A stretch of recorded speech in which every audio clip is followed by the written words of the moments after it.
In a standard extruder used to produce polystyrene sheets, these recycled polystyrene pellets behave identically to virgin polystyrene.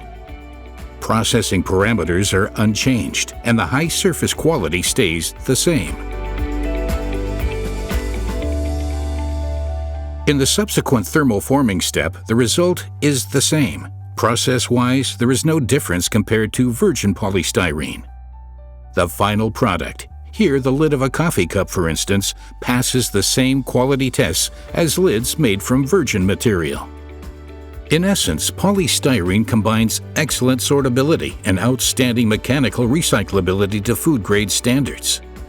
In addition, the recycled polystyrene performs as a drop-in solution in extrusion and thermoforming and achieves the exact same consistent and high-quality results as the virgin material. Polystyrene does not degrade, neither in recycling nor processing, and thus can be recycled over and over again.